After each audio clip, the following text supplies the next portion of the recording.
ಕಳೆದ ಸ್ವಲ್ಪ ದಿನಗಳಿಂದ ನಾವು ನೋಡುತ್ತೊಂಬರ್ತಾರದು ಏನಂತ ಹೇಳಿದ್ರೆ, how we sustain in god.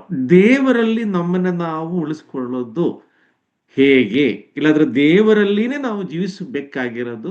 ಅದಕ್ಕೆ ಪವಿತ್ರಾತ್ಮನಿಂದ ನಮಗೆ ಏನೇನು ನಮ್ಮ ಪವಿತ್ರಾತ್ಮನ ಸಹಾಯ ಮಾಡ್ತಾ ಇದ್ದಾನೆ, ಆ ಸಹಾಯಗಳನ್ನು ನಾವು ನೋಡ್ತಾ ಬಂದಿದ್ದೀವಿ. ಅದರಲ್ಲಿ ಮೊದಲನೇದಾಗಿ ನಾವು ಪ್ರಾರ್ಥನೆ ಮಾಡೋ ವಿಷಯದಲ್ಲಿ ನಮ್ಮ ನಂಬಿಕೆ, ಟ್ರಸ್ಟ್ ಆ್ಯಂಡ್ ಫೈತ್, ಈ ವಿಷಯದಲ್ಲಿ ಪವಿತ್ರಾತ್ಮನ ನಮಗೆ ತುಂಬ ಸಹಾಯ ಮಾಡ್ತಾರೆ. ಆ ರೀತಿಯಲ್ಲಿ ನಮ್ಮ ಜೀವನದಲ್ಲಿ ನಮ್ಮ ದೇವರಲ್ಲಿ ನಾವು ಉಳಿಸ್ಕೋಬಹುದು. ಅದೇ ರೀತಿಯಲ್ಲಿ ದೇವರಿಗೆ ನಾವು ಒಪ್ಪಿಸಿ ಕೊಡೋ ವಿಷಯಕ್ಕೆ ಪವಿತ್ರಾತ್ಮನ ನಮಗೆ ಸಹಾಯ ಮಾಡ್ತಾನೆ. ಪ್ರಾರ್ಥನೆ ಮಾಡುವಂಥ ವಿಷಯದಲ್ಲಿ ಸಹಾಯ ಮಾಡ್ತಾನೆ. ನಾಲ್ಕನೇದಾಗಿ ದೇವರ ವಾಕ್ಯ ಕಲಿಯೋ ವಿಷಯದಲ್ಲಿ, ಓದೋ ವಿಷಯದಲ್ಲಿ, ಧ್ಯಾನ ಮಾಡುವಂಥ ವಿಷಯದಲ್ಲಿನೂ ಪವಿತ್ರಾತ್ಮನ ನಮಗೆ ಸಹಾಯ ಮಾಡ್ತಾನೆ ನೋಡಿದೆ. ಐದನೇದಾಗಿ ಒಂದು ವಿಶುದ್ಧ ಜೀವನ, ಹೋಲಿ ಲೈಫ್ ಲೀಡ್ ಮಾಡಲಿಕ್ಕೆ ಪವಿತ್ರಾತ್ಮನ ನಮಗೆ ಸಹಾಯವನ್ನು ಮಾಡ್ತಾನೆ. ಅದರಲ್ಲಿ ಹೋಲಿ ಲೈಫ್ ಇಂದು 5 ಎಲಿಮೆಂಟ್ಸ್ ಕಳೆದ ಒಂದು 4-5 ವಾರಗಳಿಂದ ನಾವು ಅದೇ ನೋಡಿದ್ವಿ. ಅದರಲ್ಲಿ ಏನಂತ ಹೇಳಿದ್ರೆ, ದೇವರಿಗೆ ನಮ್ಮನ್ನೇ ನಾವು ಕನೆಕ್ಟ್ ಮಾಡಲಿಕ್ಕೆ, ದೇವರ ಜೊತೆ ನಾವು ಒಂದು ಸಂಬಂಧವನ್ನು ಬೆಳೆಸಲಿಕ್ಕೆ ಪವಿತ್ರಾತ್ಮನ ಸಹಾಯ ಮಾಡ್ತಾರೆ. ಒಂದು ಹೊಳೆ ಲೈಫ್ ಲೀಡ್ ಮಾಡಬೇಕು ಅಂತ ಹೇಳಿದ್ರೆ ಈ ಕಾರ್ಯಗಳೆಲ್ಲ ನಮಗೆ ಬೇಕಾಗುತ್ತೆ. ಎರಡನೇದಾಗಿ ದೇವರಿಗೋಸ್ಕರ ಸೆಪರೇಟ್ ಆಗಿ ನಾವಿರಬೇಕಾಗಿರೋ, ಪ್ರಾಪಂಚಿಕವಾಗಿರೋಂಥ ವಿಷಯಗಳಿಂದ ದೇವರಿಗೋಸ್ಕರ ಪ್ರತ್ಯೇಕಿಸಲ್ಪಟ್ಟ ಜನಾಂಗವಾಗಿ ನಾವು ಇರಬೇಕಾಗಿರೋದು. ಮೂರನೇ ವಿಷಯವಾಗಿ ನಾವು ನೋಡ್ರಿ ಅಂತ ಹೇಳಿದ್ರೆ, be separated from the common, ಸಾಧಾರಣವಾಗಿರೋದು ವಿಷಯಗಳಿಂದ ನಾವು ಸೆಪರೇಟ್ ಆಗಬೇಕು. ನಾಲ್ಕನೇದಾಗಿ ನಾವು ನೋಡಿರೋದು, be separated from God says unclean, ದೇವರ ವಾಕ್ಯದಲ್ಲಿ ದೇವರು ಹೇಳಿದ್ರಿಂದ ಅಶುದ್ಧಿ ಇರುವಂಥ ಕಾರ್ಯಗಳಿಂದ, ಅಶುದ್ಧತೆಯಿಂದ ನಾವು ದೂರ ಇರಬೇಕು. ಅದಕ್ಕೋಸ್ಕರನು ನಮಗೆ ಸಹಾಯ ಮಾಡ್ತಾರೆ. ಐದನೇದಾಗಿ ಕಳೆದ ವಾರದಲ್ಲಿ ನಾವು ನೋಡಿರೋದು, ಒಬಿಡಿಯಂಟ್ ಟು ಗಾಡ್ಸ್ ವರ್ಡ್, ದೇವರ ವಾಕ್ಯಕ್ಕೆ ಅನುಸಾರವಾಗಿ ನಾವು ಜೀವಿಸಬೇಕಾಗಿರೋದಂತ ಇಷ್ಟು ಕಳೆದ ವಾರ ತನಕ ನಾವು ನೋಡಿದ್ವಿ. ದೇವರ ಚಿತ್ತದಿಂದ ನಾವು ಆಗಲೇ ಹೇಳಿದೆಲ್ಲ, ಪವಿತ್ರಾತ್ಮನು ನಮಗೆ ಸಹಾಯ ಮಾಡುವ ಒಂದು 7 ವಿಷಯಗಳು, 7 ಪಾಯಿಂಟ್ ಇತ್ತು. ನಾನು ಹೇಳಿದೆಲ್ಲ, ಅದು ಎಲ್ಲಿ ಹುಡುಕಿದ್ರೆ ನಿಮಗೆ ಸಿಕ್ಕಲ್ಲ. ಸೆಪರೇಟ್ ಆಗಿ ನಾನು ಅದನ್ನೊಂದು ನೋಟ್ ಮಾಡಿರೋದಕ್ಕೋಸ್ಕರನೇ ಆ ಪಾಯಿಂಟ್ಸ್ 1 by 1 ಅದರಲ್ಲಿ 5 ತನಕ ವಿಶುದ್ಧ ಜೀವನ, ಹೋಲಿ ಲೈಫ್ ತನಕ ನಾವು ನೋಡಿದ್ದೀವಿ.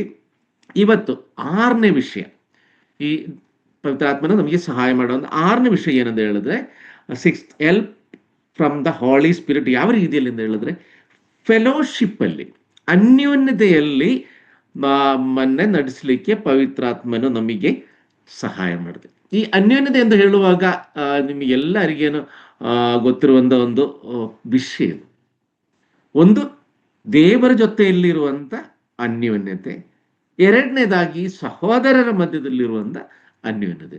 ಈ ಅನ್ಯೋನ್ಯತೆ ಇಲ್ಲದೆ ನಮಗೆ ಒಂದು ಏನಂತ ಹೇಳೋದು, ನಮಗೆ ದೇವರಲ್ಲಿ ನಮ್ಮನ್ನು ನಾವು ಉಳಿಸ್ಕೊಳ್ಳಿಕ್ಕೆ ಸಾಧ್ಯ ಆಗಲ್ಲ. ದೇವರಲ್ಲಿ, ದೇವರ ವಾಕ್ಯದಲ್ಲಿ ನಮಗೆ ಜೀವಿಸಲಿಕ್ಕೆ ಸಾಧ್ಯವಾಗಲ್ಲ. ಅದಕ್ಕೇನೆ ಈ ಫೆಲೋಶಿಪ್ ಎಷ್ಟು ಇಂಪಾರ್ಟೆಂಟ್ ಅಂತ ಹೇಳಿದ್ರೆ, ಸಾಧಾರಣ ಈ ಫೆಲೋಶಿಪ್ ಅಲ್ಲಿ ನಾವು ನೋಡುವಂಥ, ಅನ್ಯೋನ್ಯತೆಯಲ್ಲಿ ನೋಡುವಂಥ 3 ವಿಷಯಗಳಿದೆ. ಮೊದಲನೇದಾಗಿ ಫೆಲೋಶಿಪ್ ಅಂತ ಹೇಳುವಾಗ ನಾವು ಬರ್ತಾ ಇರೋದು ಒಂದು ಯುನಿಟಿ, ನಾವೆಲ್ಲ ಒಂದೇ ಜನಾಂಗವಾಗಿ ಎಲ್ಲರೂ ಏಕ ಮನಸ್ಸಿನಿಂದ ಕೂಡಿ ಬರುವಂಥ ಒಂದು ಯುನೈಟಿ ಮೊದಲನೇದಾಗಿ ನಾವು ನೋಡೋದು. ಎರಡನೇದಾಗಿ ನೋಡೋದಾದ್ರೆ ಮ್ಯೂಚುವಲ್ ಎನ್ಕರೇಜ್ಮೆಂಟ್, ಒಬ್ಬರನ್ನೊಬ್ಬರನ್ನ ಯಾವ್ದು ವಿಷಯದಲ್ಲಿ, ದೇವರ ಭಯಭಕ್ತಿ ವಿಷಯದಲ್ಲಿ, ದೇವರ ನಂಬಿಕೆ ವಿಷಯದಲ್ಲಿ ಒಬ್ಬರನ್ನ ಎನ್ಕರೇಜ್ ಮಾಡಿ, ಅವರಿಗೆ ಧೈರ್ಯ ಕೊಟ್ಟು, ಅವರಿಗೆ ಎಲ್ಲೂ ಪ್ರಾಪಂಚಿಕವೂ ಆಗಿರೋದಲ್ಲಿ ವಿಷಯದಲ್ಲಿ ಬಿದ್ದು ಹೋಗೋದಲ್ಲೇ ಅವರಿಗೆ ನಾವೊಂದು ಆ ಒಂದು ರೀತಿಯಲ್ಲಿ ಅವರಿಗೆ ಎನ್ಕರೇಜ್, ಒಬ್ರಿಗೊಬ್ರಿಗೆ ಎನ್ಕರೇಜ್ ಕೊಡುವಂಥದ್ದು ಈ ಅನ್ಯೋನ್ಯತೆ, ಈ ಫೆಲೋಶಿಪ್ ಇಂದು ಪಾರ್ಟ್ ಆಫ್ ಒಂದು ವಿಷಯ ಆಗುತ್ತೆ. 3ನೇ ವಿಷಯ ಅಂತ ಹೇಳಿದ್ರೆ, ಶೇರ್ಡ್ ಫೈತ್ ಇನ್ ಕ್ರೈಸ್ಟ್, ಕರ್ತನಾದ ಯೇಸು ಕ್ರಿಸ್ತನಲ್ಲಿ ನಮಗಿರುವಂಥ ನಂಬಿಕೆ, ವಿಶ್ವಾಸ, ಅದನ್ನ ಏನಾಗುತ್ತೆ ಅಂತ ಹೇಳಿದ್ರೆ ಸಹೋದರರಿಗೆ ಶೇರ್ ಮಾಡುವಂಥ ವಿಷಯ. ಈ ಮೀಟಿಂಗ್ಸ್ ಆಗಲಿ, ಬೇರೆ ಬೇರೆ ಕೂಟಗಳಾಗಲಿ, ಇದೆಲ್ಲ ಆಗೋದು ಯಾವುದಂತ ಹೇಳಿದ್ರೆ ಈ 3ನೇ ವಿಷಯ ಇದೆಯಲ್ಲ, ಇದು ಒಂದು ಒಟ್ಟಾಗಿ ಸೇರಬೇಕು. ಎರಡನೇದಾಗಿ ಒಬ್ಬರನ್ನೊಬ್ಬರನ್ನೇ ಧೈರ್ಯ ಕೊಡಬೇಕು ದೇವರ ವಾಕ್ಯದಲ್ಲಿ ಜೀವಿಸಲಿಕ್ಕೆ. 3ನೇದಾಗಿ ಕರ್ತನಾದ ಯೇಸು ಕ್ರಿಸ್ತನ ಆ ನಂಬಿಕೆ, ಅದು ಇನ್ನೊಬ್ಬರು. ಇದು ಕಾಮನ್ ಆಗಿ ಈ ಫೆಲೋಶಿಪ್ ಅಂತ ಬರುವಾಗ ನಾವೊಂದು ವಿಷಯದಲ್ಲಿ ನಾವು ನೋಡ್ಬೋದು. ಫೆಲೋಶಿಪ್ ವಿಷಯದಲ್ಲಿ ಸುಮಾರು ವಿಷಯಗಳಿದೆ. ಅದನ್ನು ಸಿಂಪಲ್ ಆಗಿ ಕೆಲವೊಂದು ದೇವರ ವಾಕ್ಯಗಳು ನಾವು ಧ್ಯಾನ ಮಾಡೋಣ. ಅಪೊಸ್ತಲ ಕೃತ್ಯಗಳು 2ನೇ ಅಧ್ಯಾಯ 42ನೇ ವಾಕ್ಯ. ಅಪೊಸ್ತಲ ಕೃತ್ಯಗಳು 2ನೇ ಅಧ್ಯಾಯ 42ನೇ ವಾಕ್ಯ. ಇವರು ಅಪೊಸ್ತಲರ ಬೋಧನೆಯನ್ನು ಕೇಳುವುದರಲ್ಲಿಯೂ ಸಹೋದರರ ಅನ್ಯೋನ್ಯತೆಯಲ್ಲಿಯೂ ರೊಟ್ಟಿ ಮುರಿಯುವುದರಲ್ಲಿಯೂ ಪ್ರಾರ್ಥನೆಗಳಲ್ಲಿಯೂ ನಿರತರಾಗಿದ್ದರು. Thank you so much. ಇಲ್ಲಿ ನೋಡಿ, ಮುಖ್ಯವಾಗಿರೋ ಒಂದು 2-3 ವಿಷಯ ನಮಗೆ ಅಲ್ಲಿ ನೋಡ್ಬೋದು. ಮುಖ್ಯವಾಗಿ ಸಹೋದರರು ಸೇರಿ ಬರುವಾಗ, ಅನ್ಯೋನ್ಯತೆಯಲ್ಲಿ ಬರುವಾಗ ನಾವು ನೋಡುವಂಥ ವಿಷಯ ಅಂದ್ರೆ ಅಪೊಸ್ತಲರ ಬೋಧನೆಯನ್ನು, ಹೌದು, ನಾವು ಸೇರಿ ಬರುವಾಗ ಅಲ್ಲಿ ಬೋಧನೆ ಇದೆ ಅಲ್ವಾ? ಇಲ್ಲಿ ನೋಡಿ, ಅಪೊಸ್ತಲರ ಬೋಧನೆಯನ್ನು ಕೇಳುವುದರಲ್ಲಿಯೂ ಸಹೋದರ ಅನ್ಯೋನ್ಯತೆಯಲ್ಲಿಯೂ ರೊಟ್ಟಿ ಮುರಿಯುವುದರಲ್ಲಿಯೂ ಪ್ರಾರ್ಥನೆಗಳಲ್ಲಿಯೂ ನಿರತರ, ಅಂದ್ರೆ ಎನ್ಗೇಜ್ ಆಗಿರುವಂಥ ವಿಷಯ. ಸಾಧಾರಣ ರೀತಿಯಲ್ಲಿ ಭಾನುವಾರ ದಿವಸ ನಾವೆಲ್ಲ ಎನ್ಗೇಜ್ ಆಗಬೇಕಾಗಿರೋದು ವಿಷಯ. ಈ ನಿರತರಾಗಿರ್ಬೇಕು ಅಂತ ಹೇಳಿದ್ರೆ ನಾವು ಅದರಲ್ಲಿನೇ ಆ ದಿವಸದಲ್ಲಿ ನಾವು ಅದನ್ನೇ ಮಾಡುವಂಥವರಾಗಿ ನಾವು ಇರ್ತೀನಿ ಅಂತ ಇದು ಬರ್ತಾ ಇರೋದು. ಅಲ್ಲಿ 3 ವಿಷಯ ಇದೆ. ಒಂದು ಬೋಧನೆ, 2ನೇದು ಸಹೋದರರ ಅನ್ಯೋನ್ಯತೆ, 3ನೇದು ರೊಟ್ಟಿ ಮುರಿಯುವುದು, 4ನೇದು ಪ್ರಾರ್ಥನೆ. 4 ವಿಷಯ ಇದೆ ಅಲ್ಲಿ. ಒಂದು ಫೆಲೋಶಿಪ್ ಇಲ್ಲದೆ ಅನ್ಯೋನ್ಯತೆ ಅಂತ ಹೇಳುವಾಗ ಪವಿತ್ರಾತ್ಮನ ಕೃಪಾವರದಿಂದ ಈ 4 ಕಾರ್ಯಗಳು ಅಲ್ಲಿ ಆಗ್ಬೇಕು. ಅದೇ 2ನೇ ಅಧ್ಯಾಯ 46ನೇ ವಾಕ್ಯ ಓದಿ ಸಿಸ್ಟರ್. 46. ಅವರು ದಿನಾಲು ಏಕ ಮನಸ್ಸಿನಿಂದ ದೇವಾಲಯದಲ್ಲಿ ಕೂಡುತ್ತಾ ಮನೆ ಮನೆಗಳಲ್ಲಿ ರೊಟ್ಟಿ ಮುರಿದು ಉಲ್ಲಾಸದಿಂದಲೂ ಸರಳ ಹೃದಯದಿಂದಲೂ ಊಟ ಮಾಡುತ್ತಾ ಇದ್ದರು. Thank you. ಇಲ್ಲಿ ನೋಡಿ ಎಷ್ಟು ಸುಂದರವಾಗಿದೆ. ನಾನು ಎಕ್ಸ್ಪ್ಲೈನ್ ಮಾಡಬೇಕಾಗಿಲ್ಲ, ಅಷ್ಟು ಸುಂದರವಾಗಿ ಬರೆದಿರೋದು. ಅವರು ದಿನಾಲು ಅಂತ ಹೇಳಿದ್ರೆ ಎಷ್ಟು ದಿನ ಅವರ ಆ ಒಂದು ದಿವಸಗಳಲ್ಲಿ ಇದೆಯಲ್ಲ, ಅವ್ರು ಆ ದಿವಸಗಳಲ್ಲಿ ಎಲ್ಲ ಆ ಸಮಯದಲ್ಲಿ ಎಲ್ಲದಲ್ಲಿನೂ ಅವ್ರು ಏನ್ ಮಾಡ್ತಾರೆ, ದಿನ ನೋಡಿ, ದಿನಾಲು ಏಕ ಮನಸ್ಸಿನಿಂದ ಮುಖ್ಯವಾಗಿರೋದಂತ ಸಹೋದರರ ಅನ್ಯೋನ್ಯತೆಯಲ್ಲಿ ಇರಬೇಕಾಗಿರೋದಂತ ಮುಖ್ಯವಾಗಿರೋದು ವಿಷಯ ಅಂತ ಹೇಳಿದ್ರೆ ಏಕ ಮನಸ್ಸು. ಇಲ್ಲಿ ನಾವು ಸೇರಿ ಬಂದಿದೆಯಲ್ಲ, ಇದು ನಮ್ಮ ರೀತಿಯಲ್ಲಿ ದೇವರ ವಾಕ್ಯದಲ್ಲಿ ದೇವರ ಜೊತೆ ನಮಗಿರೋದು ಒಂದು ಅನ್ಯೋನ್ಯತೆ, ಅದೇ ರೀತಿಯಲ್ಲಿ ಸಹೋದರ ಜೊತೆ ಇರೋದೊಂದು ಅನ್ಯೋನ್ಯತೆ. ಆ ಒಂದು ರಿಲೇಷನ್ ಕರ್ತನಾದ ಯೇಸು ಕ್ರಿಸ್ತನಲ್ಲಿ ಒಂದೇ ಶರೀರವಾಗಿರೋದ್ರಿಂದ ಆ ಒಂದು ನಮ್ಮಲ್ಲಿ ನೋಡಿ, ಅದೇ ಏಕ ಮನಸ್ಸಿನಿಂದ ದೇವಾಲಯದಲ್ಲಿ ಕೂಡುತ್ತಾ ಮನೆಗಳ ದೇವಾಲಯದಲ್ಲಿ ಅಷ್ಟೇ ಅಲ್ಲ, ಮನೆಗಳಲ್ಲಿ ರೊಟ್ಟಿ ಮುರಿದು ಉಲ್ಲಾಸದಿಂದಲೂ ಸರಳ ಹೃದಯದಿಂದಲೂ ಊಟ ಮಾಡಿದ. ಉಲ್ಲಾಸದಿಂದನೂ ಸರಳ ಹೃದಯ. ಮೊದಲನೇ ನಾವು ನೋಡೋದು ಒಂದು ಕಾರ್ಯ ಏನಂತ ಹೇಳಿದ್ರೆ, ಅನ್ಯೋನ್ಯ ಸಹೋದರರ ಮಧ್ಯದಲ್ಲಿ ಇರಬೇಕಾಗಿರೋದು ಮೊದಲನೇ ವಿಷಯ ಆಗಿರೋದು ಏಕ ಮನಸ್ಸಿರಬೇಕು. ಅದೇ ರೀತಿಯಲ್ಲಿ ದೇವಾಲಯದಲ್ಲಿ ಆಗಲಿ ಮನೆಗಳಲ್ಲಿ ಸೇರಿ ಬರೋ ಒಂದು ವಿಷಯ, ರೊಟ್ಟಿ ಮುರಿಯೋದು ವಿಷಯ ನೋಡಿ. 4ನೇದು ಉಲ್ಲಾಸದಿಂದ ಸರಳ ಹೃದಯ. ಈ ಸರಳ ಹೃದಯ ಅಂತ ಹೇಳುವಾಗ ಆ ಕೀರ್ತನ ಹೇಳ್ತಾ ಇರ್ತಾರ, ನಿರ್ಮಲವಾಗಿರದಂತ ನಿಷ್ಕಪಟವಾಗಿರದಂತ ಹೃದಯ, ಆ ಮನಸ್ಸಿನಿಂದ 51ನೇ ಕೀರ್ತನದಲ್ಲಿ ಹೇಳ್ತಾ ಇದ್ರೆ ಅಷ್ಟು ನನಗೆ ಆ ಒಂದು ಹೃದಯ ನಿರ್ಮಲವಾಗಿರೋದಂತ ದೇವರೇ ನನಗೆ ಆ ಹೃದಯವನ್ನು ನನಗೆ ಕೊಡಿ ಅಂತ ಹೇಳ್ತಾ ಇರೋದು. ಇಲ್ಲಿ ನೋಡಿ, ಸರಳ ಹೃದಯದಿಂದಲೂ ಊಟ ಮಾಡುತ್ತಾ ಇದ್ದರು. ಇಬ್ರಿಯರಿಗೆ ಬರೆದ ಪತ್ರಿಕೆ 10ನೇ ಅಧ್ಯಾಯ 24ನೇ ವಾಕ್ಯ.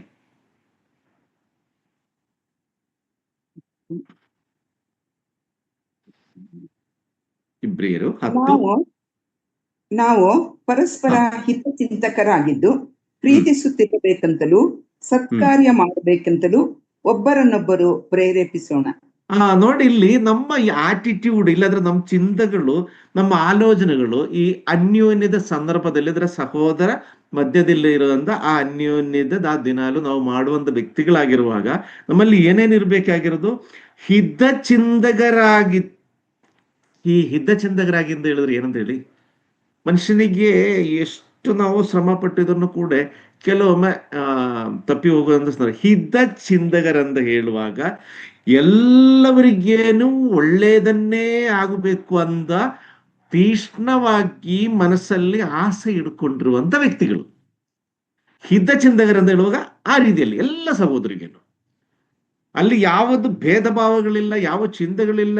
ಅಲ್ಲಿ ಯಾವುದು ಕೆಲಸ ವಿಷಯ ಬರ್ತಾ ಇಲ್ಲ, ಆಸ್ತಿ ಅಂತಸ್ತಿನ ವಿಷಯ ಬರ್ತಾ ಇಲ್ಲ, ಮಾತಾಡೋದು ವಿಷಯ ಬರ್ತಾ ಇಲ್ಲ, ಹಾಡು ಹೇಳ್ತಾ ಇರೋದು ವಿಷಯ ಬರ್ತಿಲ್ಲ, ಬಣ್ಣದ ವಿಷಯ ಬರ್ತಾ ಇಲ್ಲ, ಬಟ್ಟೆ ಯಾವುದು ವಿಷಯಗಳೇನು ಬರ್ತಾ ಇಲ್ಲ. ಅಲ್ಲಿ ಏನಂದ ಎಲ್ಲರಿಗೇನು ಒಳ್ಳೇದನ್ನೇ ಮಾಡಪ್ಪ ದೇವರೇ ಎಂದ ಬೇಡಿಕೊಳ್ಳುವಂತ ವ್ಯಕ್ತಿ.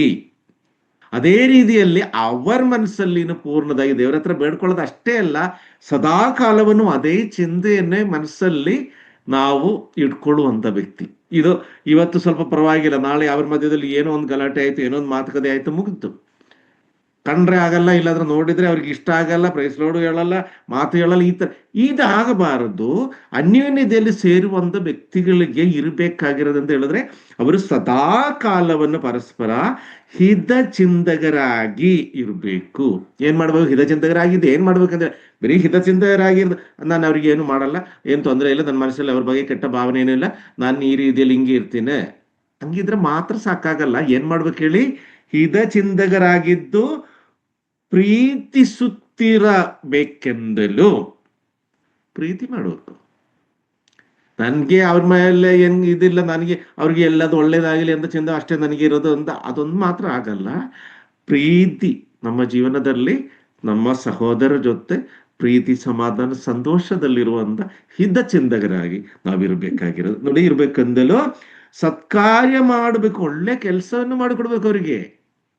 ಇದು ಯಾರಿಗೆ ಹೇಳ್ತಾ ಇರೋದು? ಒಬ್ಬರಿಗೆ ಮಾತ್ರ ಹೇಳ್ತಾರೆ ಅಂತಲ್ಲ, ಪರಸ್ಪರ ಒಬ್ಬೊಬ್ಬರು ಇನ್ನು ನೋಡಿ, ಸತ್ಕಾರ್ಯ ಮಾಡ್ಬೇಕಂದಲು ಒಬ್ಬರೊಬ್ಬರನ್ನ ಅಂದ್ರೆ ಎನ್ಕರೇಜ್. ಆಗಲೇ ನಾನು ಹೇಳಿದೆ, ನಾವು ವಿಷಯ ನೋಡುವಾಗ ನಾವು ಮ್ಯೂಚುವಲ್ ಎನ್ಕರೇಜ್ ಕೊಡುವಂತ ವ್ಯಕ್ತಿಗಳಾಗಿರ್ಬೇಕು ಅನ್ಯೋನ್ಯತೆಯಲ್ಲಿರುವ ಸಹೋದರರು. ಇಲ್ಲಿ ನೋಡಿ, ಒಬ್ಬರನ್ನೊಬ್ಬರನ್ನ ಪ್ರೇರೇಪಿಸೋಣ. ಆ ಸಹೋದರನಿಗೆ ಒಳ್ಳೇದು ಮಾಡೋಣ, ಈ ಸಹೋದರಿಗೆ ಒಳ್ಳೇದು ಮಾಡೋಣ, ಅವ್ರಿಗೆ ಏನಾದ್ರೂ ಒಂದು ಸಹಾಯ ಬೇಕಂದ್ರೆ ನಾವು ಮಾಡೋಣ, ಇಲ್ಲಾದ್ರೆ ಅವ್ರಿಗೋಸ್ಕರ ಪ್ರಾರ್ಥನೆ ಮಾಡೋಣ. ಆ ಪ್ರೀತಿಯನ್ನು ತೋರಿಸುವಂತ ವ್ಯಕ್ತಿಗಳಾಗಿ ಯಾರು? ದೇವರ ಮುಂದೇನು, ಸಭಾ ಮುಂದೇನು, ಸಹೋದರರ ಮುಂದೇನು. ಅದೇ ಇದರಲ್ಲಿ 10ನೇ ಅಧ್ಯಾಯ 25ನೇ ವಾಕ್ಯ. 10ನೇ ಅಧ್ಯಾಯ 25. ಸಭೆಯಾಗಿ ಕೂಡಿಕೊಳ್ಳುವುದನ್ನು ಕೆಲವರು ರೂಢಿಯಾಗಿ ಬಿಟ್ಟಿರುವ ಪ್ರಕಾರ ನಾವು ಬಿಟ್ಟು ಬಿಡದೆ ಒಬ್ಬರನ್ನೊಬ್ಬರು ಎಚ್ಚರಿಸೋಣ. ಕರ್ತನ ಪ್ರತ್ಯಕ್ಷತೆಯ ದಿನವು ಸಮೀಪಿಸುತ್ತಾ ಬರುತ್ತದೆ ಎಂದು ನೀವು ನೋಡುವುದರಿಂದ ಇದನ್ನು ಮತ್ತಷ್ಟು ಮಾಡಿರಿ. Thank you. ಇಲ್ಲಿ ನೋಡಿ, ನಾವು ಈ ಪವಿತ್ರಾತ್ಮನ ಕುರಿತಾಗಿ ನಾವು ಯಾವಾಗ ಶುರುವಾಗಿದೆಯೋ ಅವತ್ತಿಂದ ಹೇಳ್ಕೊಂಡ್ ಬರ್ತಾ ಇದ್ದೇನೆ. ನಮ್ದು ಪ್ರಿಪ್ರೇಷನ್, ಪವಿತ್ರಾತ್ಮ ನಮಗೆ ಸಿಕ್ಕಿರೋದೇನಂತ ಹೇಳಿದ್ರೆ, ಕಳಂಕವಿಲ್ಲದಲ್ಲೇ ನಮ್ಮನ್ನ ಎಲ್ಲಾ ರೀತಿಯಲ್ಲಿ ನಮ್ಮನ್ನ ಪ್ರಿಪೇರ್ ಮಾಡಿ ಆ ಕರ್ತನಾದ ಯೇಸು ಕ್ರಿಸ್ತನ 2ನೇ ಬರೋಣ ದಿವಸ ಆ ದೇವರ ಮುಂದೆ, ದೇವಕುಮಾರನ ಮುಂದೆ ನಿಷ್ಕಪಟವಾಗಿ, ನಿಷ್ಕಳಂಕವಾಗಿ, ಪಾಪವಿಲ್ಲದಲ್ಲೇ ನಮ್ಮನ್ನು ನಿಲ್ಲಿಸಲಿಕ್ಕೋಸ್ಕರ ನಮಗೆ ಪವಿತ್ರಾತ್ಮನ್ನ ಕೊಟ್ಟಿರೋದು. ಆ ಪವಿತ್ರಾತ್ಮನ ಕೃಪಾವರದಿಂದ ಇಲ್ಲಿ ನೋಡಿ, ಸಭೆಯಾಗಿ ಕೂಡಿಕೊಳ್ಳುವುದನ್ನು ಕೆಲವರು ರೂಢಿಯಾಗಿ ಬಿಟ್ಟಿರುವ ಪ್ರಕಾರ ನಾವು ಬಿಟ್ಟು ಬಿಡದೆ ಒಬ್ಬರನ್ನೊಬ್ಬರು ಎಚ್ಚರಿಸೋಣ. ಇಲ್ಲಿ ಆಗಲೇ ಏನಂತ ಹೇಳಿದ್ರೆ, ಒಬ್ಬರನ್ನೊಬ್ಬರನ್ನ ಪ್ರೇರೇಪಿಸೋಣ ಅಂತ ಹೇಳಿದ್ರೆ, ಇಲ್ಲಿ ಹೇಳ್ತಾ ಇರೋದು ಏನಂತ ಹೇಳಿದ್ರೆ, ಒಬ್ಬರಿಗೆ ಎಚ್ಚರಿಕೆ ಮಾತನ್ನು ಹೇಳಬೇಕು. ನನ್ನ ಸಹೋದರಿ, ಸಹೋದರ, ನೋಡಿ, ನಾವು ಈ ರೀತಿಯಲ್ಲಿ ಮಾಡಿದ್ರೆ ಅದು ದೇವರಿಗೆ ಇಷ್ಟ ಆಗಲ್ಲ, ಪವಿತ್ರಾತ್ಮನಿಗೆ ಇಷ್ಟ ಆಗಲ್ಲ. ನಮ್ಮ ಪವಿತ್ರಾತ್ಮನ ನಮಗೆ ಕಳಿಸ್ಕೊಟ್ಟಿರೋದು ನಮ್ಮ ಜೀವನದಲ್ಲಿ ನಾವು ಕಳಂಕವಿಲ್ಲದಲ್ಲೇ ದೇವರ ಅನ್ಯೋನ್ಯತೆಯಲ್ಲಿ ನಾವು ಜೀವಿಸಬೇಕು. ಅದಕ್ಕೋಸ್ಕರವೇ ನಮ್ಮ ಪ್ರಾರ್ಥನೆಯಲ್ಲಿ, ನಮ್ಮ ಜೀವನದಲ್ಲಿ, ನಮ್ಮ ಎಲ್ಲಾ ರೀತಿಗಳು, ನಮ್ಮ ಕಾರ್ಯಗಳಲ್ಲಿನೂ ಏನಂದಿರ್ಬೇಕು? ಇದೊಂದು ರೂಢಿಯಾಗಿ ನಾವು ಮಾಡದಲ್ಲೇ ಪರಮಾರ್ಥ ಹೃದಯದಿಂದ, ಹಿತಚಿತ್ತರಾಗಿ, ಪ್ರೀತಿಯಿಂದ, ಸತ್ಕಾರ್ಯದಿಂದ ಒಬ್ಬರನ್ನೊಬ್ಬರನ್ನ ಪ್ರೇರೇಪಿಸಿ ಅವರಿಗೆ ಎಚ್ಚರಿಕೆ ಮಾತನ್ನು ಹೇಳಬೇಕಾಗಿರೋದು ಜವಾಬ್ದಾರಿಯನ್ನು ಪ್ರತಿಯೊಂದು ಸಹೋದರನಿಗೆ. ಅದಾದ್ಮೇಲೆ ಏನಂತ ಹೇಳಿ, ಕರ್ತನ ಪ್ರತ್ಯಕ್ಷತೆಯ ದಿನವು, ನಾವು ಹೇಳಿದೆ, ಕರ್ತನ ದೇವರನ್ನು ಪ್ರತ್ಯಕ್ಷತೆಯ ದಿನವು ಸಮೀಪಿಸುತ್ತಾ ಬರುತ್ತದೆ ಎಂದು ನೀವು ನೋಡುವುದರಿಂದ ಇದನ್ನು ಮತ್ತಷ್ಟು ಮಾಡ್ತಾ ಇರಬೇಕು ಅಂತ ಹೇಳ್ತಾರೆ. ನಾನು ಹೇಳೋದಾದ್ರೆ, ಸಾಯತಂಗ ನಾವಿದೆಲ್ಲ ಮಾಡ್ತಾ ಇರಬೇಕು. ಅವಾಗ ನಿಜವಾದ ಅನ್ಯೋನ್ಯತೆಯಲ್ಲಿ ನಾವು ಜೀವಿಸ್ತಾ ಇದ್ದೀನಂತ ನಮಗೆ, ನಮ್ಮೊಳಗಿರುವ ಪವಿತ್ರಾತ್ಮನಿಗೆ, ಕರ್ತನಾದ ಯೇಸು ಕ್ರಿಸ್ತನಿಗೆ, ತಂದೆಯಾದ ದೇವರಿಗೆ, ನನ್ನ ಮಗನಿಗೆ, ಮಗಳಿಗೆ ನಾನು ಮಗನ್ನೇ ಕಳಿಸ್ಕೊಟ್ಟಿದ್ದೀನಿ. ಒಂದು ಸುರಿಸಿದ ರಕ್ತ ಆಗಲಿ, ಅದಾದ್ಮೇಲೆ ಕಷ್ಟ ನೋವುಗಳೆಲ್ಲ ಅನುಭವಿಸಾದ್ಮೇಲೆ ಆಗಲಿ, ಕೊನೆಗೆ ಪವಿತ್ರಾತ್ಮನ ಕಳಿಸ್ಕೊಟ್ಟಾದ್ಮೇಲೆ ಸುಮ್ಮನೆ ಆಗ್ಲಿಲ್ಲ. ನನ್ನ ಮಗನು, ಮಗಳು ನನ್ನಲ್ಲಿರೋದು ಒಳ್ಳೆತನವನ್ನು, ನನ್ನಲ್ಲಿರೋ ಒಳ್ಳೆ ಕಾರ್ಯಗಳನ್ನು, ಅವನವ್ರಿಗೆ ಮಾಡಿದಂತ ಕಾರ್ಯಗಳನ್ನ, ಉಪಕಾರಗಳೆಲ್ಲ ನೆನೆಸಿ ನನ್ನ ದಾರಿಗೆ ಬರ್ತಾ ಇದೆ ಅಂತ ಆ ದೇವರು ಖುಷಿ ಪಡ್ತಾರೆ. ಅದು ನಿಜವಾದ ಸಹೋದರರ ಅನ್ಯೋನ್ಯತೆ. ಇಲ್ಲಿ ನೋಡಿ, ಗಲಾತಿಯವರಿಗೆ ಬರೆದ ಪತ್ರಿಕೆ 6ನೇ ಅಧ್ಯಾಯ 2ನೇ ವಾಕ್ಯ. ಯಾವ್ದು ಹೇಳಿದ್ರೆ ರೆಫರೆನ್ಸ್ ಗಲಾತ್ಯರ ಬ್ರದರ್ 6:2. ಇಬ್ರಿಯ 6:2. 6:2 ಇಬ್ರಿ ಅಲ್ಲ, ಗಲಾತ್ಯರು.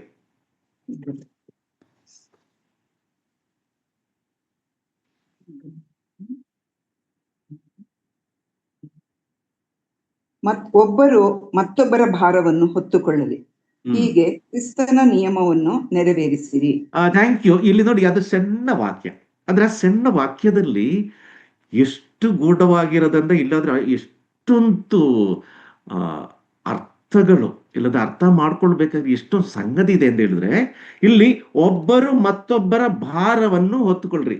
ಈಗ ನಮ್ಗೆ ಆಗದಲ್ಲಿರೋ ಒಂದು ಕೆಲಸ ಅಂತ ಹೇಳಿದ್ರೆ ಇದೆ, ನನ್ನ ಭಾರ ಒಂಚೂರು ನೀವು ಎತ್ಕೊಳ್ಳಿ ಅಂತ ಹೇಳಿದ್ರೆ ನನ್ನ ಭಾರನೇ ಎತ್ಕೊಳ್ಳಿಕ್ಕೆ ನನ್ನ ಕೈಯಲ್ಲಿ ಆಗ್ತಾಯಿಲ್ಲ, ಇನ್ನು ಮತ್ತೊಬ್ರದ್ದು ಹೆಂಗೆ ಎತ್ಕೊಳ್ಳಿಕ್ಕೆ. ಇದು ಮಾಮೂಲಿ ಮನುಷ್ಯನ ಯೋಜನೆ ಅದೇ.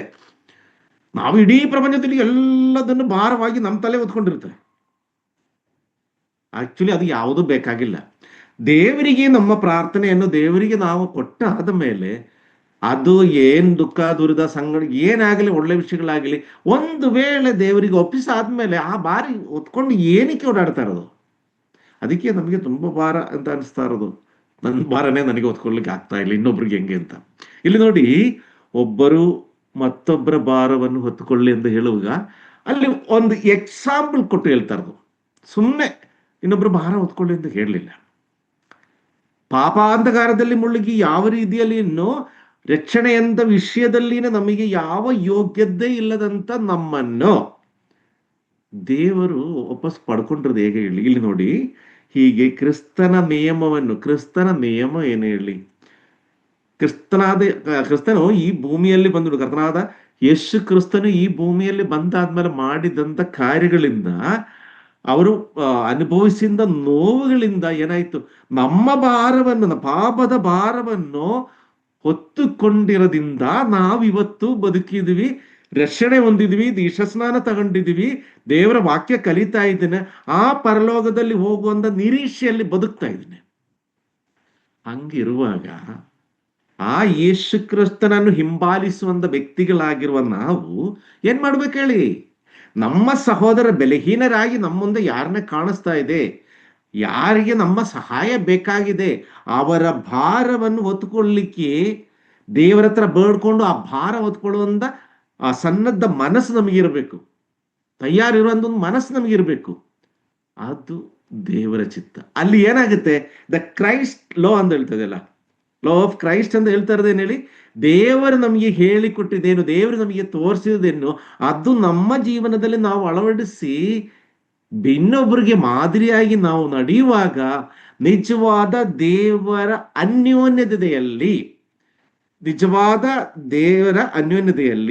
ನಿಜವಾದ ಸಹೋದರರ ಅನ್ಯೋನ್ಯತೆಯಲ್ಲಿ ಸಭೆಯಾಗಿ ನಾವು ಸೇರಿ ಬರೋದು ನಿಜವಾಗಿ ವಿತ್ ರಿಸಲ್ಟ್ ಆಗಬೇಕು ಅಂತ ಹೇಳಿದ್ರೆ ಈ ಮನೋಭಾವ ನಮ್ಮಲ್ಲಿ ಬರಬೇಕು.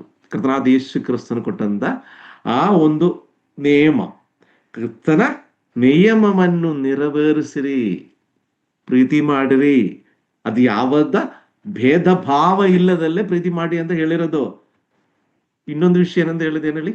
ನಿನ್ನಂತೆ ನಿನ್ನ ನೆರೆಯವನ್ನ ಹೇಳುವಾಗ, ನಿನ್ನಂತೆ ಅಂತ ಹೇಳುವಾಗ ನೋಡಿ, ಅದು ಏನು ಡಿಫ್ರೆಂಟ್ ಬರಬಾರ್ದು. ಅವ್ನು ಯಾವ ಜಾತಿ ಇರ್ಬೋದು, ಯಾವ ಕಲರ್ ಇರ್ಬೋದು, ಯಾವ ಆಸ್ತಿ ಇರ್ಬೋದು, ಆಸ್ತಿ ಇಲ್ಲದಲ್ಲೇ ಇರ್ಬೋದು, ಬಡವನಿರ್ಬೋದು, ಕಣ್ಕಾಣದಲ್ಲಿರ್ಬೋದು, ವಿಕಲಾಂಗ ಯಾರಾಗಲಿ, ಅಂಗವಿಕಲರ ಆದ್ರೂ ಕೂಡ ಇದು ಯಾವುದನ್ನು ಕರ್ತನಾದ ಯೇಸು ಕ್ರಿಸ್ತನ ಪ್ರೀತಿಯನ್ನು ತೋರಿಸ್ಲಿಕ್ಕೆ ಯಾವುದು ಅಡ್ಡಿ ಇಲ್ಲ. ಇನ್ನೊಂದು ವಾಕ್ಯ ಓದೋಣ. 1 ಯೋಹಾನನು 1ನೇ ಅಧ್ಯಾಯ 6ನೇ ವಾಕ್ಯ.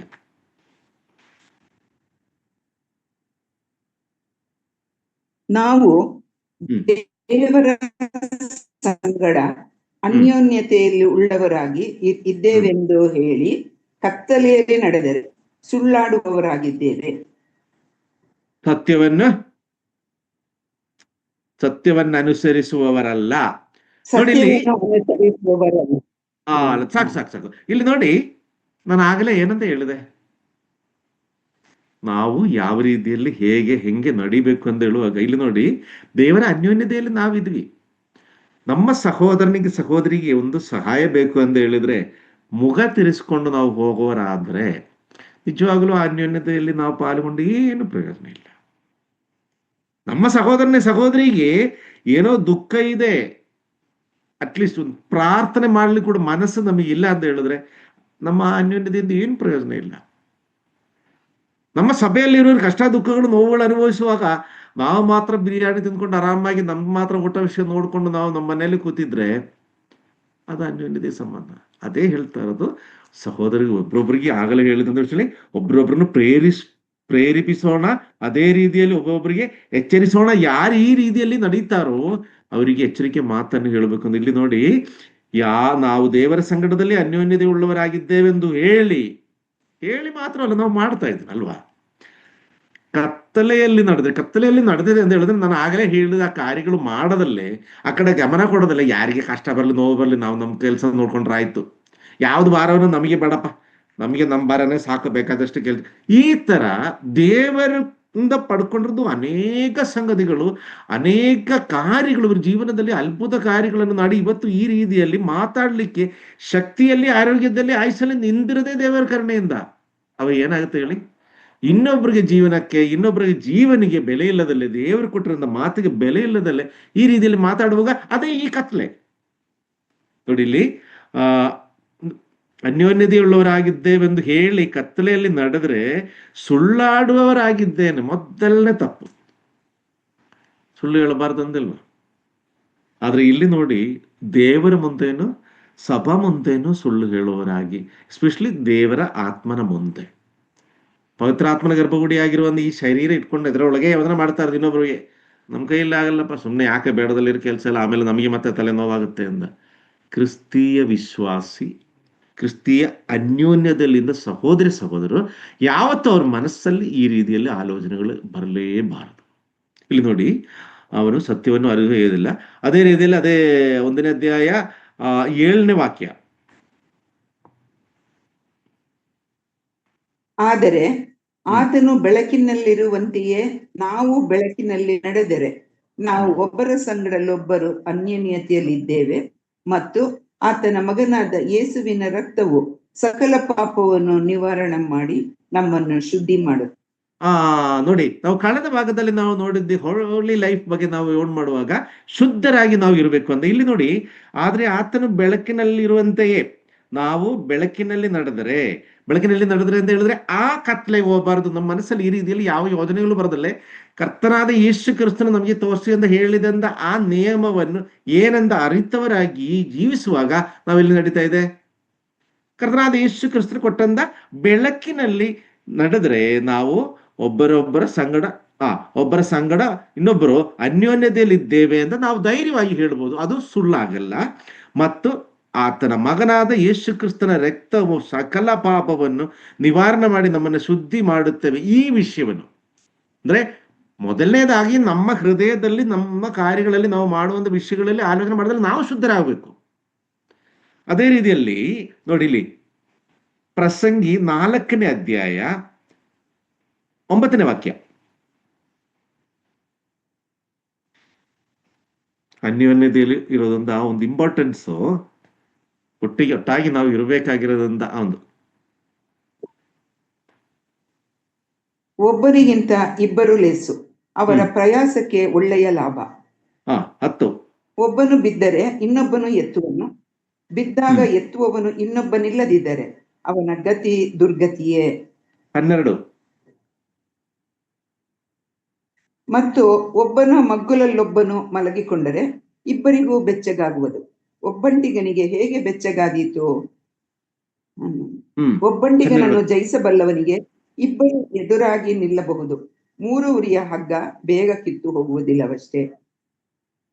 ನೋಡಿ, ಇಲ್ಲಿ ಹೇಳುವಂತ ವಿಷಯ ಅಂತ ಹೇಳಿದ್ರೆ, ಸಹೋದರ ಅನ್ಯೋನ್ಯತೆ ನಮ್ಮ ಜೀವನದಲ್ಲಿ ಎಷ್ಟು ಮುಖ್ಯವಾಗಿದೆ ಅಷ್ಟೇ. ಯಾವ ರೀತಿಯಲ್ಲಿ ಇದು ಪ್ರಾಪಂಚಿಕವಾಗಿರೋದು ಕಾರ್ಯವಾದ್ರೆ, ಇದು ಪ್ರಾಪಂಚಿಕವಾಗಿ ಎಲ್ಲ ಮನುಷ್ಯರ ಮಧ್ಯದಲ್ಲಿ ಈ ವಿಷಯಗಳಿರುತ್ತೆ. ಆದ್ರೆ ಕ್ರೈಸ್ತ ವಿಶ್ವಾಸಿಯ ಮಧ್ಯದಲ್ಲಿ ಅವನು ಯಾವಾಗಲೂ ನೆನಪಿಗೆ ತಂದಿರಬೇಕಾಗಿರೋದು ಒಂದು ವಿಷಯ ಏನಂತ ಹೇಳಿದ್ರೆ, ನಾವು ಎಷ್ಟೋ ಜನ ಮಾಡ್ತಾರೆ, ನಾನು ಒಬ್ಬನೇ ಸಾಕು ಬಿಡಿ, ನಾನು ಮಾಡ್ತೀನಿ, ನಾನು ಏನ್ ಬೇಕಾದ್ರೂ ಮಾಡ್ಲಿಕ್ಕೆ ರೆಡಿ ಇರ್ತೀನಿ, ನಾನು ಒಬ್ಬನೇ ಸಾಕು ಅಂತ ಎಷ್ಟೋ ಸೇರಿ ಹೇಳ್ತಾರೆ. ಬಟ್ ಈ ಒಬ್ಬನೇ ಸಾಕು ಅಂತ ಹೇಳುವಾಗಲೂ ಅವರು ಬೇಡ್ಕೊಳ್ತಾರೆ, ಯಾರಿಗೇಳಿ, ದೇವರೇ ನಾನು ಒಬ್ಬನೇ ಮಾಡ್ಲಿಕ್ಕೆ ಹೋಗಿ ನನ್ನ ಜೊತೆ ಬೇರೆ ಯಾರನ್ನೂ ಇಲ್ಲ, ನನ್ನ ಕಾಪಾಡಿ ಅಂತ. ಅಂದ್ರೆ ಮನುಷ್ಯನ ಮನಸ್ಥಿತಿ ಅದೇನೆ, ಅವನಿಗೆ ಯಾರಾದ್ರೂ ಒಬ್ಬ ಬೇಕು ಜೊತೆ. ಈ ಒಬ್ಬರೇ ಮಾಡ್ತೀನಿ ಅಂತ ಹೇಳುವಾಗಲೂ ಆಗುತ್ತೋ ಇಲ್ಲೋ ಒಂದು ಅದಕ್ಕೋಸ್ಕರ ದೇವರಿಗೆ ಬಿಡ್ಕೊಳ್ತಾ ಇರೋದು. ಇಲ್ಲಿ ಪ್ರಿಯರು ಹೇಳ್ತಾ ಇರೋದು, ದೇವ್ರ ವಾಕ್ಯ ಹೇಳ್ತಾ ಇರೋದು, ನಾವು ಒಟ್ಟಾಗಿ ಮಾಡುವಂತ ಎಲ್ಲಾ ಕಾರ್ಯಗಳಲ್ಲಿ ಎಲ್ಲ ಹೇಳುವಂತ ವಿಷಯ ಅದೇನೆ. ಒಟ್ಟಾಗಿ ಮಾಡಿರುವಂತ ಎಲ್ಲಾ ವಿಷಯಗಳನ್ನು ಅದೊಂದು ದೇವರ ಅನುಗ್ರಹ, ಅದು ಸಹೋದರರ ಅನ್ಯೋನ್ಯತೆ. ಅದು ಇದಕ್ಕಿಂತ ಎಷ್ಟೋ, ಇದು ಪ್ರಾಪಂಚಿಕ ವಿಷಯದ ಹೇಳಬಹುದು, ಬಟ್ ಅದು ಇದಕ್ಕಿಂತ ಎಷ್ಟೋ ಶ್ರೇಷ್ಠವಾಗಿರೋದು ಒಂದು ಕಾರ್ಯವಾಗಿ ನಾವು ನೋಡ್ತೇವೆ. ಇಲ್ಲಿ ನೋಡಿ, ಅದೇ ರೀತಿಯಲ್ಲಿ ಕೀರ್ತನೆಗಳು 133:1. ಕೀರ್ತನೆಗಳು 133:1.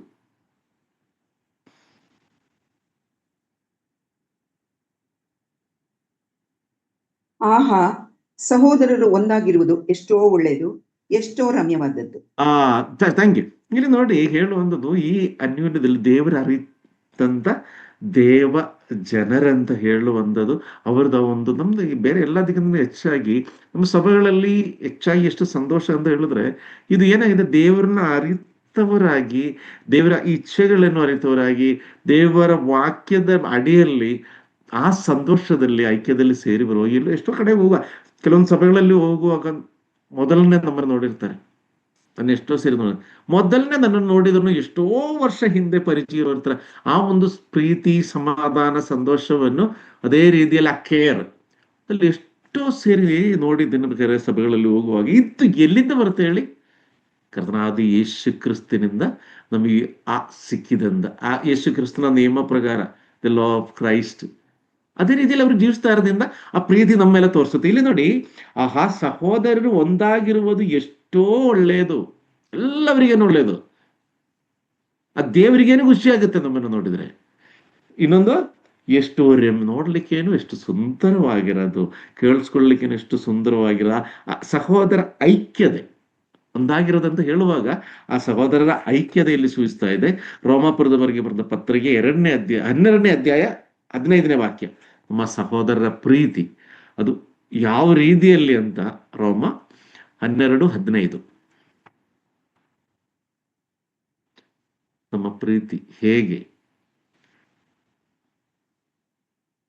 ಸಂತೋಷ ಪಡುವವರ ಸಂಗಡ ಸಂತೋಷ ಪಡಿರಿ, ಅಳುವವರ ಸಂಗಡ ಅಳಿರಿ.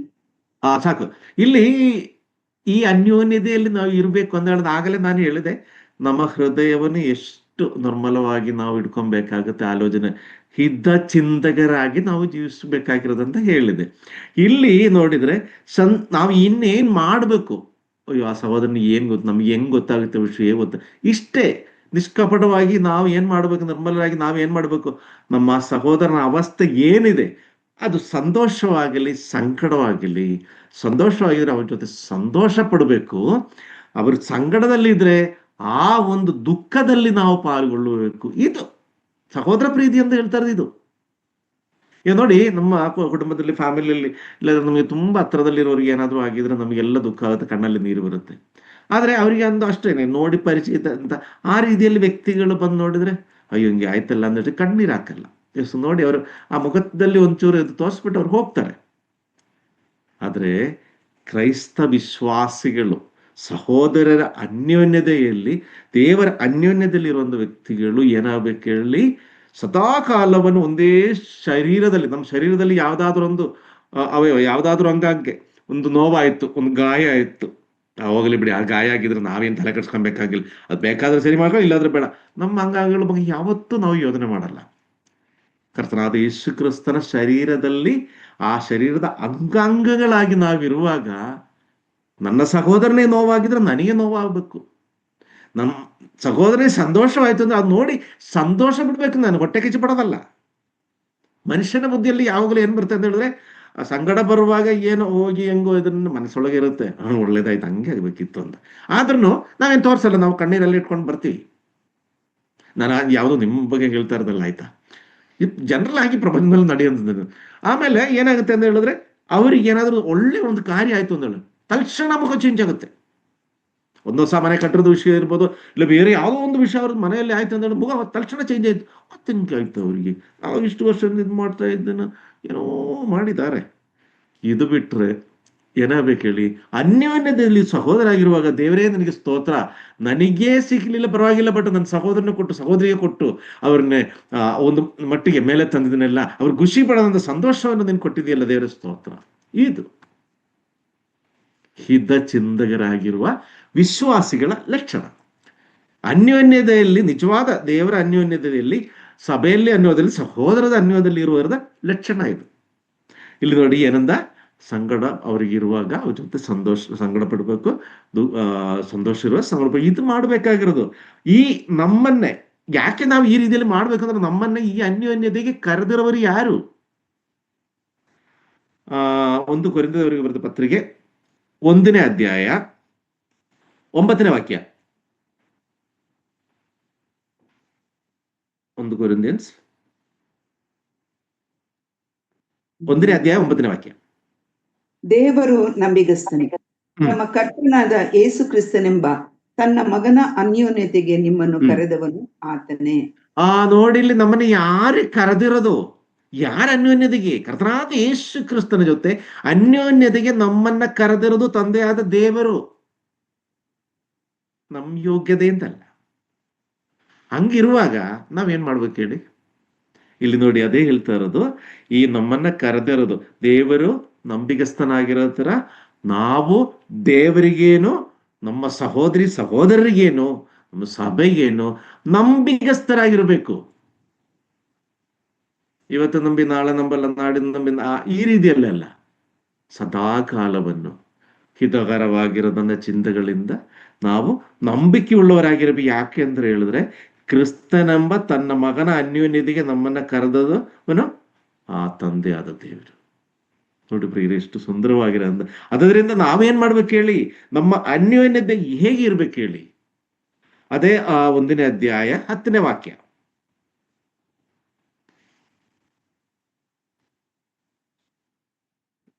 1 ಕೊರಿಂಥದವರಿಗೆ 1ನೇ ಅಧ್ಯಾಯ 10ನೇ ವಾಕ್ಯ. ಸಹೋದರರೇ, ನಿಮ್ಮೆಲ್ಲರ ಮಾತು ಒಂದೇ ಆಗಿರಬೇಕು, ನಿಮ್ಮಲ್ಲಿ ಭೇದಗಳಿರಬಾರದು. ನೀವು ಒಂದೇ ಮನಸ್ಸು, ಒಂದೇ ಅಭಿಪ್ರಾಯವು ಉಳ್ಳವರಾಗಿದ್ದು ಹೊಂದಿಕೆಯಿಂದಿರಬೇಕು ಎಂಬುದಾಗಿ ನಾನು ನಮ್ಮ ಕರ್ತನಾದ ಯೇಸು ಕ್ರಿಸ್ತನ ಹೆಸರಿನಲ್ಲಿ ನಿಮ್ಮನ್ನು ಬೇಡಿಕೊಳ್ಳುತ್ತೇನೆ. ನೋಡಿ, ಪೌಲನು ಹೇಳ್ಕೊಳ್ತಾ ಇರೋದು ಎಷ್ಟು ತಾಳ್ಮೆಯಿಂದ ಹೇಳ್ಕೊಳ್ತಾ ಇರೋದು. ಯಾಕಂದ್ರೆ ಇದು ಹೆಂಗಾದ್ರೂ ಮಾಡಿ ಈ ಸಹೋದರ ಅನ್ಯೋನ್ಯದ ಮಧ್ಯದಲ್ಲಿ ಬರ್ಬೇಕು. ಹೇಗಿರ್ಬೇಕು? ನಾವು ಸಹೋದರರೇ, ನಿಮ್ಮೆಲ್ಲರ ಮಾತುಗಳು ಒಂದೇ ಆಗಿರ್ಬೇಕು.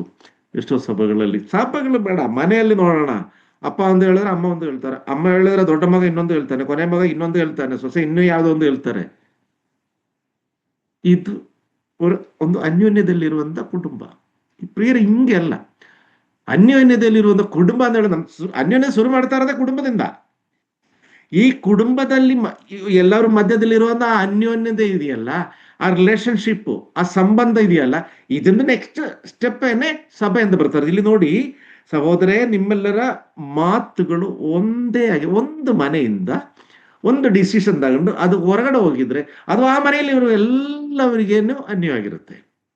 ನಾನು ಹೇಳಿಲ್ಲಪ್ಪ, ನಮ್ಮ ಅಪ್ಪ ಹೇಳಿದ್ರು, ನಾನು ಸುಮ್ಮನೆ ಆಗಿದ್ದೆ, ಸುಮ್ಮನೆ ಯಾಕೆ ಜಗಳ ಅಂತೇಳಿ. ಇಲ್ಲ, ನನ್ನ ಹೆಂಡತಿ ಹೇಳಿದೆ ಅಂತ ಹೇಳಿ ನಾನು ಹೇಳ್ತಾ ಇರೋದು ಸುಮ್ಮನೆ ಇತ್ತಲ್ಲ. ಒಂದು ಸೇರಿ ಒಂದು ಡಿಸಿಷನ್ ತಗೊಂಡಾದ್ಮೇಲೆ, ಒಂದು ಕಾರ್ಯ ತಗೊಂಡಾದ್ಮೇಲೆ ಆ ಮನೆಯ ಅಭಿಪ್ರಾಯವನ್ನು ಒಂದೇ ಆಗಿರ್ಬೇಕು. ಅದು ಅವ್ರು ತಗೊಂಡು ಇವರೇ ತಗೊಂಡು ಎಂದಲ್ಲ, ನಾವೆಲ್ಲರೂ ಒಟ್ಟಿಗೆ ಸೇರಿ ತಗೊಂಡಿರೋದು. ಇದು ಅನ್ಯೋನ್ಯತೆಯ ಲಕ್ಷಣ, ಹಿತಕರವಾಗಿ ಚಿಂತಕರ ಲಕ್ಷಣ ಇದು.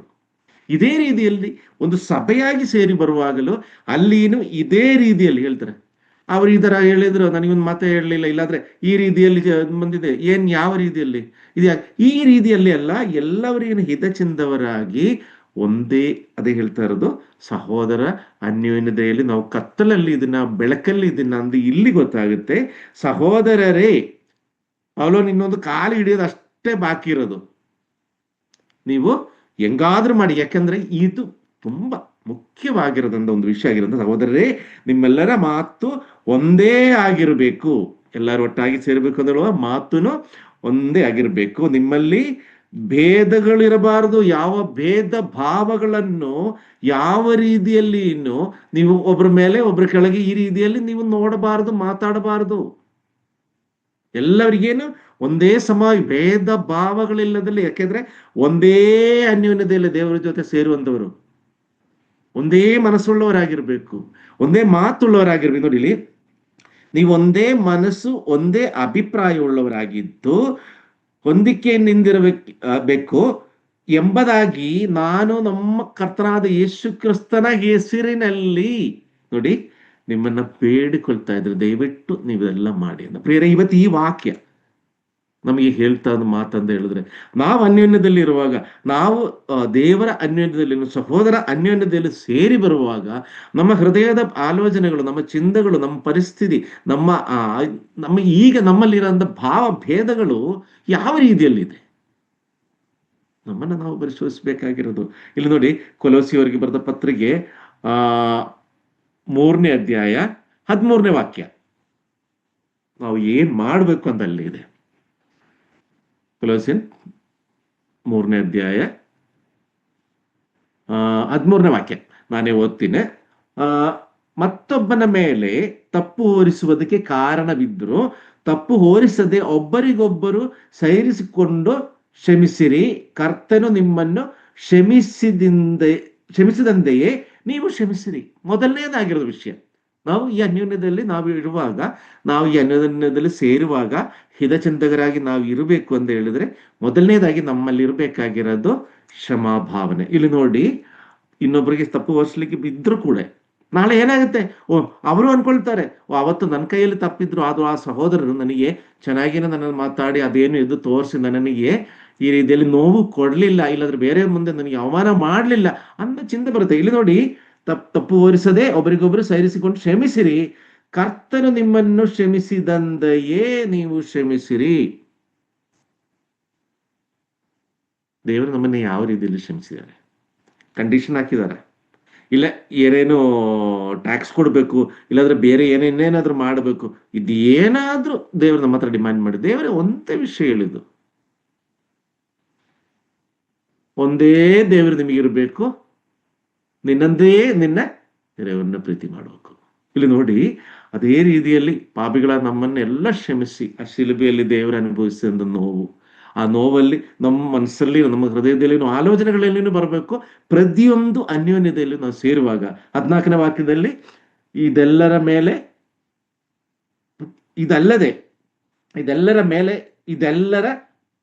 ಇದಲ್ಲದೆ ಪ್ರೀತಿಯನ್ನು ಧರಿಸಿಕೊಳ್ಳಿರಿ, ಅದು ಸಮಸ್ತವನ್ನು ಸಂಪೂರ್ಣ ಮಾಡುವ ಬಂಧವಾಗಿ. ಇದೆಲ್ಲ ಮೇಲೆ ಪ್ರೀತಿಯನ್ನು ನೀವು ಇದು ಮಾಡಬೇಕು. 15ನೇ ವಾಕ್ಯದಲ್ಲಿ, ಕ್ರಿಸ್ತನಿಂದಾದ ಸಮಾಧಾನವು ನಿಮ್ಮ ಹೃದಯಗಳಲ್ಲಿ ಯಜಮಾನನಾಗಿದ್ದು ತೀರ್ಪು ಹೇಳಲಿ, ನೀವು ಒಂದೇ ದೇಹಕ್ಕೆ ಸೇರಿದವರಾದ್ದರಿಂದ ಸಮಾಧಾನದಿಂದಿರುವುದಕ್ಕಾಗಿ ಕರೆಯಲ್ಪಟ್ಟಿರಿ, ಇದಲ್ಲದಲ್ಲಿ ಕೃತಜ್ಞತೆಯುಳ್ಳವರಾಗಿರುವಿ. ಪ್ರಿಯ, ನಮ್ಮ ಜೀವನದಲ್ಲಿ ಮುಂದಿನ ಕಾಲದಲ್ಲಿ ನಾವು ಮಾಡುವಂಥ ಕಾರ್ಯಗಳಲ್ಲಿ ಎಷ್ಟೋ ಸರಿ, ಇಷ್ಟು ವರ್ಷ ನಾವು ಎಷ್ಟೋ ಅನ್ಯೋನ್ಯದಲ್ಲಿ ಸೇರಿ ಬಂದಿದ್ದೀನಿ, ಮಾತಾಡಿದ್ದೀನಿ, ಕೃಪೆ ಮಾಡಿದ ನಂತರ ಇವತ್ತು ಈ ರಾತ್ರಿಯಲ್ಲಿ ಈ ದೇವರ ವಾಕ್ಯವನ್ನು ನಿಮ್ಮ ಹೃದಯದಲ್ಲಿ, ನಿಮ್ಮ ಹೃದಯದ ಆಳದಲ್ಲಿ ನಮ್ಮಲ್ಲಿ ಎಲ್ಲಾದ್ರೂ ಏನಾದ್ರೂ ಒಂದು ಸಣ್ಣ ಪುಟ್ಟ ಕೊರತೆ ಇದ್ರೆ ಅದನ್ನೇ ಸರಿಪಡಿಸುವ ಹಾಗೆ ಈ ವಾಕ್ಯವನ್ನು ನನ್ನನ್ನೇ ಅನುಗ್ರಹಿಸಲಿ ಎಂದ ಪ್ರಾರ್ಥಿಸಿ ಅವಕಾಶ